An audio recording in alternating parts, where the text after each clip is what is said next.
Make sure y'all stay on point with The Puncher's Point.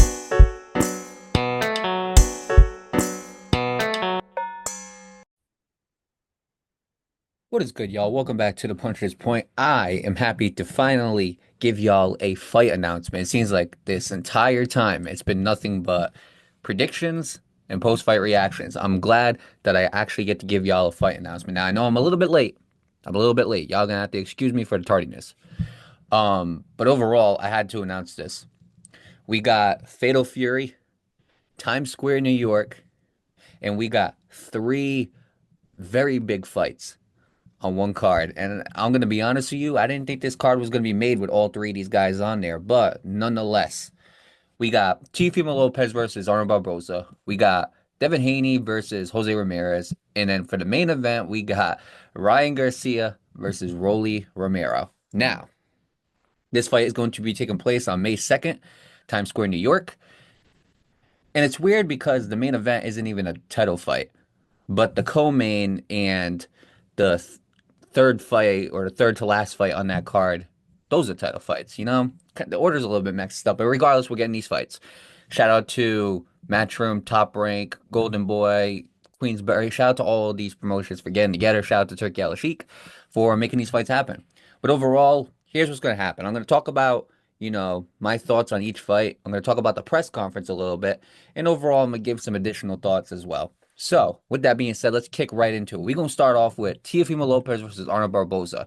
Now, I really do like this fight. And the reason why I like this fight is because the last fights that Teofimo has, they haven't been really threatening. Arnold Barboza is a very, very underrated opponent for somebody like Teofimo Lopez to fight. Arnold Barboza, his last one was very dominant over Jose Ramirez, and he's undefeated. So it's not a guy that Top Rank is setting up for Teofimo. This is a guy that is on the come up. Arnold Barboza is doing a great job so far with how he's handled his career. And Golden Boy, they're doing a good job with the way they handle him. Now, obviously, when you're going up against somebody like Teofimo Lopez, who has accomplished a lot in this sport, say what you want about him personally, but he has accomplished a lot in this sport. He has beaten some of the best. He is a two-time lineal champion for a reason. But he's going to have a real test against Arnold Barboza. And the question is Teofimo's luck going to run out? And I don't want to call it luck because luck's not the right word. But the question is, because a lot of Teofimo's fights, the last two or three fights that Teofimo has had, they really haven't been too great. You know what I'm saying? They haven't been really challenging. I mean, the last two guys that he fought were Jermaine Ortiz and Steve Claggett. In my opinion, those aren't guys that I want to see Teofimo fighting. So when you really go and you really look at it, the question is the lack of competition that Teofimo had, is that going to catch up to him when he fights somebody like Arnold Barboza? Because Arnold Barboza, he's been doing really good. He's been doing really good. I mean, we're talking about a guy where his last two fights, he beat Jose Ramirez and he beat Jack Catterall. Those are two very good opponents. Those are two very good names to have on your resume. Even if you don't have a championship, he beat Jose Pedraza, even though Jose Pedraza's past his prime. But he's got some good names on his resume, So when you really look at it, he's building a good resume for himself. He's building his way to a championship shot, and he has a chance to win a championship against Teofimo Lopez. They're going to be fighting for the WBO Super Lightweight Championship. Now, as far as Arnold Barboza, maybe some people think he's biting a little more than he can chew, but overall, this is, in my opinion, the most risky fight on the card. This is the biggest risk fight on the card, or as far as the three that we're going to be talking about, because both of these guys, I could see Arnold Barboza pulling off the upset. I'm not saying he's gonna, but I can see him pulling off the upset. And at the same time, I can see Teofimo having a dominant performance because I've said it many, many times before. When it comes to Teofimo Lopez, he fights to his competition. If his competition is low, you're not going to get much out of Teofimo Lopez.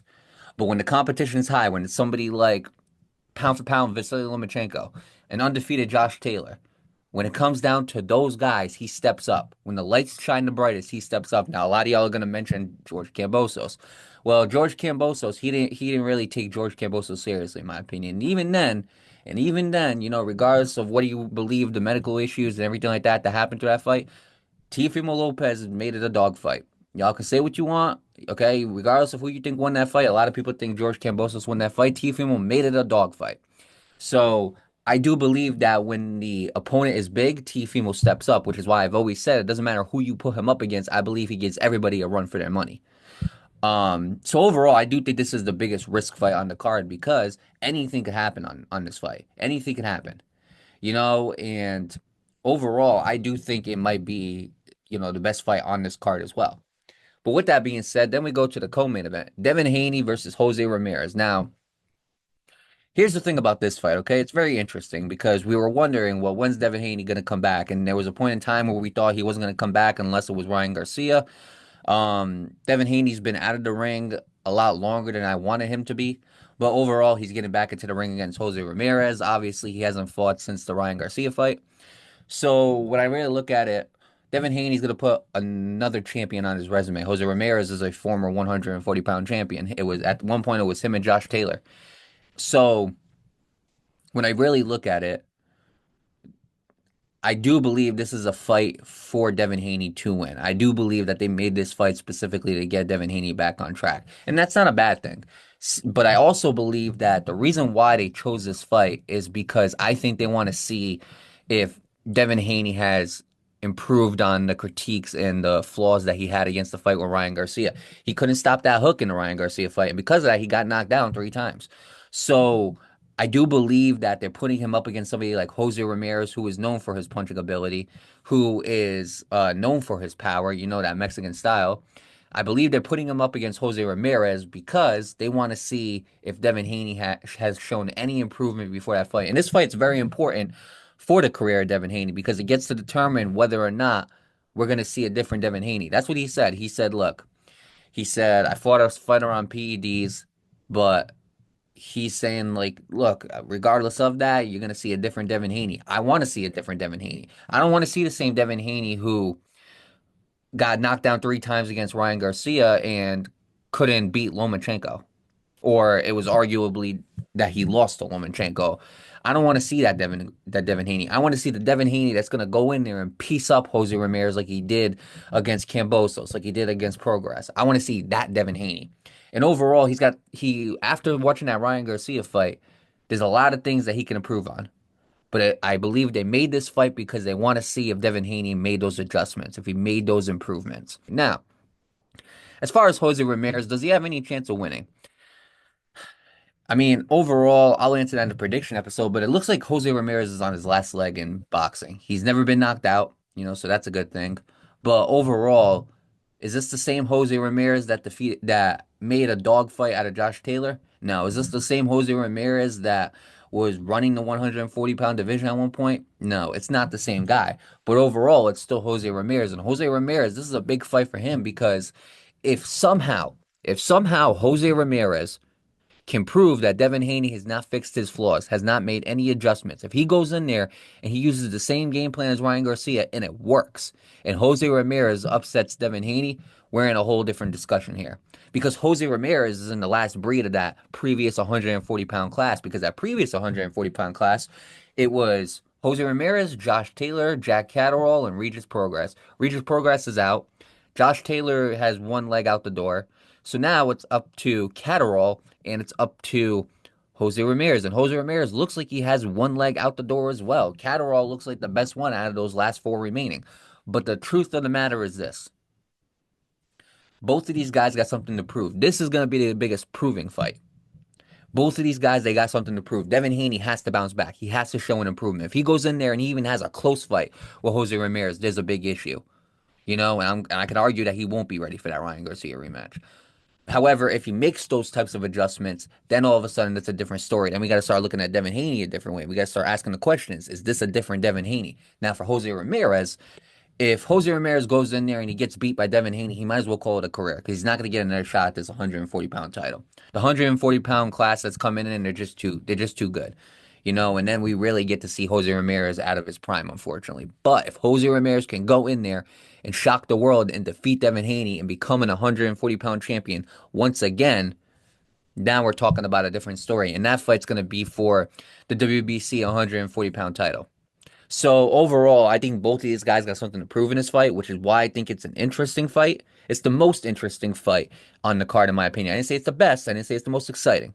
Because in my opinion, if I'm pointing to one of the fights that are going to be the best and the most exciting, I'm pointing to Teofimo and Barboza. But this is the most interesting because a lot of questions are going to be answered in that fight regarding Devin Haney's career and regarding Jose Ramirez's career.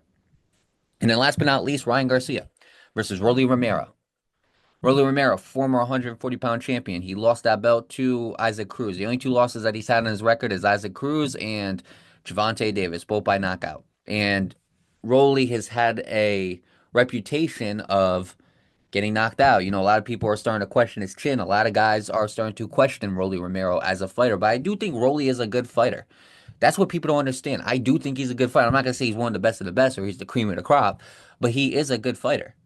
And I believe a lot of people kind of undervalue Rolly Romero in a way. And I do think he's a good fighter. I do think that he can give a fight to anybody. He gave a fight to Tank Davis before he got knocked out. Obviously, Pitbull Cruz figured him out.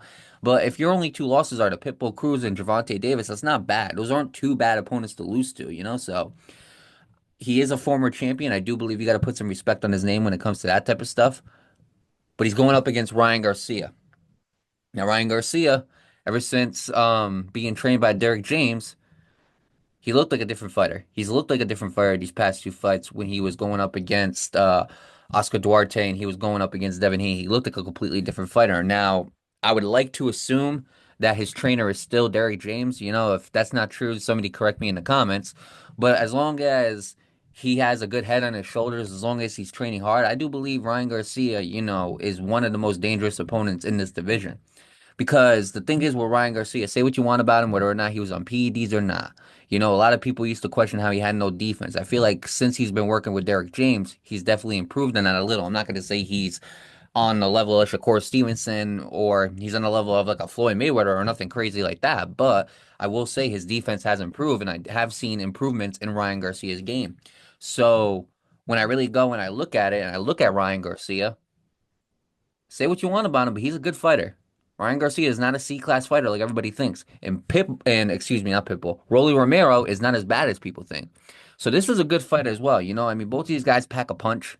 Um, and both of these guys have the potential to knock each other out. It's not like Ryan's never got caught with some dumb stuff. And obviously we've seen Rolly get caught with some dumb stuff. So it's not like that never happened before in their careers. I'm interested in this fight. I'm excited in this fight because I want to see what both guys can do. I want to see an action-packed fight. Now, a lot of people are definitely probably going to pick Ryan Garcia to win this fight, and I understand that. But at the same time, look, I'm going to say this right now.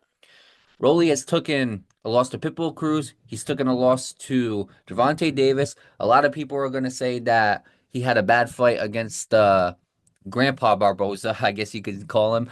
Um, but overall, I do believe that this is a good fight. It is a good fight. This is a good card in general. Both of these fights are all three of these fights are meaningful. Regardless of what order you want to put them in, all three of these fights are meaningful. Now, if I had to pick the order of this fight, I would probably go. It's tough. I mean, I know they're picking Rolly and Ryan because of the names, but I'd probably go Tio Barboza, Haney Ramirez, and then Ryan Garcia and Rolly as the third. But overall, it doesn't matter what order you get this fight. Overall, this is going to be a good fight. This is going to be a good card. And these guys are going to bring it. I already know it. Now, as far as the press conference, let me talk about that for a little bit. If you were to tell me that Teofimo Lopez, Ryan Garcia, Devin Haney, with Rolly Romero, were all going to be in the same press conference, and there wasn't going to be any brawls or any altercations, I would have laughed at you. But there wasn't really. For the most part, it was pretty civil. It was pretty calm. From for the kind of boring in my opinion, the press conference, and obviously Teofimo talking all the talk he was trying to get them riled up. He was trying to troll them, he was trying to get everybody riled up and everything like that. In my opinion, Teofimo, he stuck out the most because he was just trying to, start something or not. I don't want to say start trouble, but he was trying to get everybody excited and get everybody riled up. So everybody else wasn't having it. Even Ryan Garcia told him like, "Hey, shut up because we're sick and tired of hearing about how you're the only real world champion on the table," which he's not. But overall, for the most part, I say it was pretty calm. I didn't think there was really any moments where I was like, "Oh my God, like this could get serious." But hey, look. This fight is going to happen May 2nd, and we are here in early March. So for the next 2 months, be ready. Be ready because I'm telling you, chaos is going to start. This is just the start of the chaos. Okay? Trust me when I tell you, tensions are going to flare up. As this fight starts approaching, tensions are going to flare up. The hype for this fight's going to get real. The hype for this card is going to get real. So I do believe that overall it started off pretty calm, but I do think it's going to pick up. Not much bad blood. I mean, Arnold Barboza and Teofimo Lopez, they looked like they had a little bit of beef going on over there. They talked about Ryan Garcia and Rolly Romero, how they had a sparring match and how things kind of got a little out of hand. Devin Haney and Jose Ramirez overall, they seemed calm, cordial, all that type of stuff. So it wasn't really anything important in this press conference, but what I must say is I'm just surprised to see the promoters get together and make these big cards happen. I'm glad Turkey's getting them together and they're allowed to do this. And a lot of people are going to complain about Saudi Arabia and how Riyadh season is basically a way to take advantage of these fighters. And honestly, only they know that. You know what I'm saying? But overall, as fans, we are getting the big fights, and that to us is what should matter. Now, I hope that these fighters are not getting ripped off, and I don't think they are. I think they're making some great money, and I think overall they're giving us some great fights, and I can't hate it. I can't knock it. I can't hate it. So overall, I'm not going to assume what's going on behind the scenes. I'm not going to assume any of that stuff until it actually comes to light. So I can't touch up on that. But overall, the press conference, it was whatever. There wasn't really anything important or significant I took away from it. Um, and yeah, overall, I do expect it to heat up as the fight gets closer. I do expect there to be some altercations. I do expect to see a lot more trash talking. I expect all of that. I mean, we're talking about six guys on the stage who have either been world champions or they got world champion potential. So when I look at that, I do believe that you're gonna start seeing passion being brought to light. I do think you're gonna start seeing some guys get into arguments and start trash talking. I know Teofimo was bored with it because there wasn't really nothing going on, but I do believe as the fight draws closer, it's gonna pick up. So I'm excited for this card. In my opinion, I'm really excited for this card, and overall, this card has the potential to do a lot of big things that make a lot of big impacts in boxing. You know what I'm saying? I do believe that this card could set up some other great fights as well. And it seems like everybody's getting on board with the Riyadh train, except for Gervonta Davis, basically. But other than that, everybody's on board with it. Even Canelo hopped on. In a way, he hopped on the bandwagon. You know what I'm saying? I mean, they're all going to Turkey Al Sheikh to make these big fights happen, and I can't wait to see them. I can't wait. And obviously, we're gonna have to wait till May 2nd for that fight to happen. Fatal Fury, it's one of the Fatal Fury cards. I got a bunch of them. Canelo Alvarez versus William Skull. Chris Eubanks Jr. versus Conor Benn. That's another one. That's a fight I'm excited for as well. So overall, I'm excited. I'm excited. I do think that the best has yet to come for 2025 as far as boxing, and I just think the cards keep on getting better and better. Now hopefully nobody calls out, nobody gets hurt, nothing like that happens. The three fights that I've talked about on this podcast, hopefully they come to light and they actually happen on May 2nd. And hopefully all the fighters are healthy, hopefully they're all ready to go and we get to see some great fights. But with that being said, I say it's time for us to tune out, log off. Make sure y'all continue to tune into the Puncher's Point. I know the schedule has been a little bit delayed, but it's okay. We're slowly starting to pick up. We're slowly starting to get back on track, catch up. And overall, just keep on tuning into the Puncher's Point. Be ready for all the content that we're going to be producing. Make sure to be ready for all the future episodes, the magazines, the podcasts, all of that type of stuff. And last but not least, make sure y'all stay on point with the Puncher's Point.